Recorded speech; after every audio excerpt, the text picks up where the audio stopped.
एक बार की बात है, दो चूहे बहुत अच्छे दोस्त थे। एक चूहा शहर में रहता था और दूसरा गांव में, लेकिन दोनों एक दूसरे की खबर वहां आने जाने वाले चूहों से लेते रहते थे। एक दिन शहर के चूहे को अपने दोस्त से मिलने का मन किया तो उसने अपने गांव आने की बात अपने दोस्त के जरिए गांव वाले चूहे तक पहुंचा दी। गांव का चूहा अपने दोस्त के आने की खबर सुनकर काफ़ी खुश था। वो अपने दोस्त का स्वागत करने की तैयारियां करने लगा। दोस्त से मिलने पहुंचा। गांव के चूहे ने अपने दोस्त का स्वागत बहुत खुशी से किया। दोनों ने खूब सारी बातें की। बातों बातों में गांव के चूहे ने कहा, शहर में तो बहुत प्रदूषण होता होगा ना, लेकिन यहाँ गांव का वातावरण काफ़ी शुद्ध है। इन्हीं सब बातों पर चर्चा करने के बाद दोनों चूहों को भूख लगी। गांव के चूहों ने अपने दोस्त को बड़े प्यार से खाने के कुछ फल, रोटी, दाल, चावल परोसे। दोनों ने साथ बैठकर खूब मज़े से खाने का आनंद लिया। खाने के बाद दोनों गांव की सैर पर निकल पड़े। उन दोनों ने गांव के खूबसूरत नज़ारे का आनंद लिया। गांव की हरियाली दिखाते वक्त गांव के चूहे ने शहर के चूहे से पूछा, क्या शहर में भी ऐसे हरी भरी नज़ारे हैं? शहर के चूहे ने इस बात का कोई जवाब नहीं दिया, लेकिन अपने दोस्त को शहर आने का निमंत्रण जरूर दिया। पूरे दिन की सैर के बाद दोनों चूहे रात को खाना खाने बैठे। गांव के चूहे ने फिर से अपने दोस्त को फल और अनाज खाने को ले दिए। दोनों ने खाना खाया और सोने चले गए।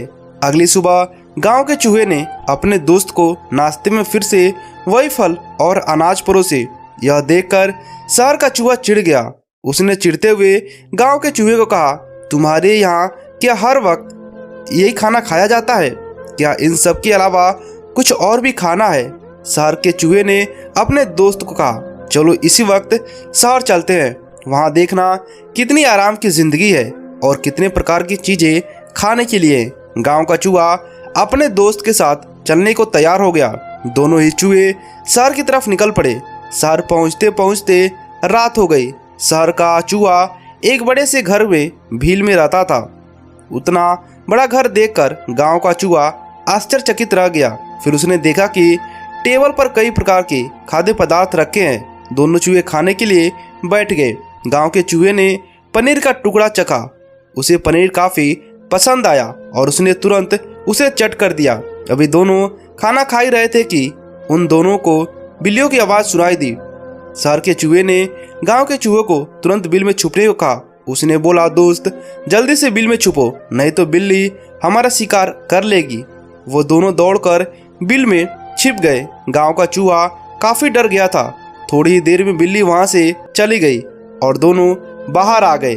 शहर के चूहे ने गांव के चूहों को हिम्मत देते हुए कहा, अब कोई डर नहीं मित्र, वो जो बिल्ली जा चुकी है, ये सब तो जीवन का हिस्सा है, सामान्य बात है। इसके बाद दोनों ने फिर से भोजन करना शुरू कर दिया। अभी गांव के चूहे ने ब्रेड खाया शुरू किया था कि दरवाजे पर आवाज़ हुई और एक लड़का एक बड़े से कुत्ते के साथ अंदर आने लगा। गांव के चूहे का डर और बढ़ गया। उसने अपने बारे में शहर के चूहे से पूछा। शहर के चूहे ने गांव के चूहे को अपने बिल में छुपने को कहा। फिर बिल में छुपे रहे। गांव के चूहे को बताया कि कुत्ता घर का मालिक है जो हमेशा यहाँ रहता है। कुत्ते के जाने के बाद दोनों चूहे बिल से बाहर आ गए। इस बार गांव का चूहा पहले से भी ज़्यादा डरा हुआ था। शहर का चूहा गांव के चूहे से कुछ कहा था उससे पहले कि गांव के चूहे ने जाने की इजाज़त मांगी। गांव के चूहे ने अपने दोस्त से कहा, तुम्हारे इस स्वादिष्ट खाने के लिए तुम्हारा बहुत बहुत शुक्रिया, लेकिन मैं यहाँ हर दिन अपनी जान को जोखिम में डालकर नहीं रह सकता दोस्त। स्वादिष्ट भोजन अपनी जगह, कीमती जान अपनी जगह। यह कहते हुए गांव का चूहा शहर छोड़कर गांव की तरफ निकल गया। फिर जब वो गांव पहुंचा तो उसने चैन की सांस ली। दोस्तों, इस कहानी से हमें ये सीख मिलती है कि खतरों से भरी आराम की जिंदगी कभी सुख चैन नहीं मिलता। साधारण लेकिन सुरक्षित जीवन को ही सुखी जीवन माना जाता है। आपको यह कहानी कैसी लगी हमें नीचे कमेंट कर बताइएगा।